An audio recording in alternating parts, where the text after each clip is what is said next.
नमस्कार दोस्तों। आज की वीडियो में हम जानेंगे पौष पुत्रता एकादशी व्रत की कथा। तो फ्रेंड्स, व्रत कथा शुरू करने से पहले हम हाथ में कुछ पुष्प और तिल ले लेंगे इस व्रत को, फिर हम शुरू करते हैं। तो फ्रेंड्स, कथा हम शुरू करते हैं। द्वापर युग में एक बार महाराज युधिष्ठिर ने श्री कृष्ण से पूछा, केशव कृपया करके यह बताइए पुत्रता एकादशी की विधि क्या है और उस दिन किस देवता की पूजा होती है। तब भगवान श्री कृष्ण बोले, धर्मराज, आपके प्रश्न बहुत ही उत्तम है। इसमें समस्त मनोकामना पूर्ण की जाती है। यह सभी पापों को हरने वाली है। व्रत में नारायण भगवान की पूजा होती है।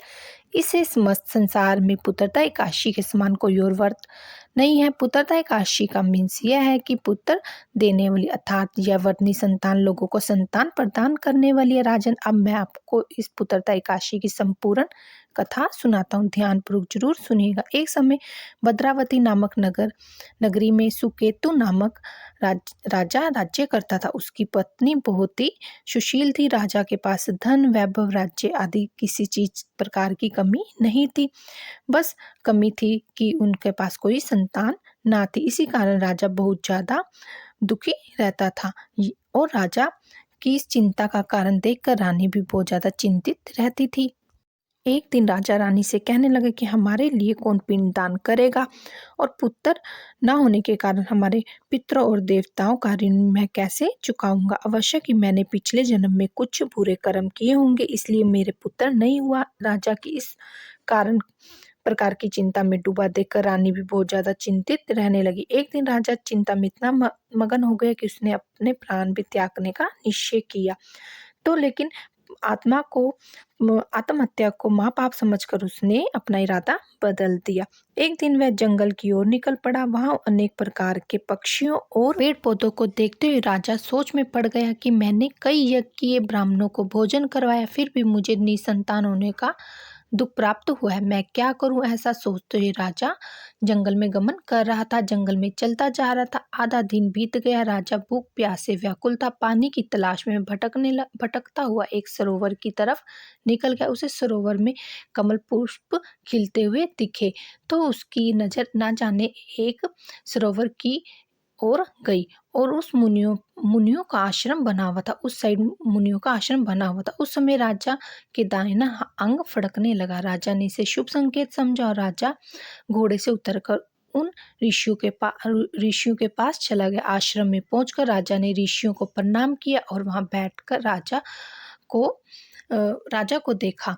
तो मुनियों ने पूछा, राजा, हे राजन, आपको क्या इच्छा है? राजा ने पूछा, महाराज, आप कौन हैं और यहाँ किस लिए आए हैं? कृपया करके मुझे बताइए। तब ऋषि बोले, राजन, हम यहाँ से 5 दिन बाद संतान देने वाली पुत्रदा एकादशी है। हम यहाँ पर इस सरोवर में स्नान करने के लिए आए हैं। यह सुनकर राजा बोला, हे महाराज, मेरी भी कोई संतान है। यदि आप मुझसे प्रसन्न हो तो मुझे पुत्र प्राप्ति का वरदान दें। यह सुनकर मुनि बोले, पौष मास की एकादशी का नाम पुत्रता एकादशी होता है। ये निसंतान को संतान प्रदान करती है। आप अवश्य पुत्रता एकादशी का व्रत करें। भगवान की कृपा से आपको पुत्र रत्न की प्राप्ति होगी।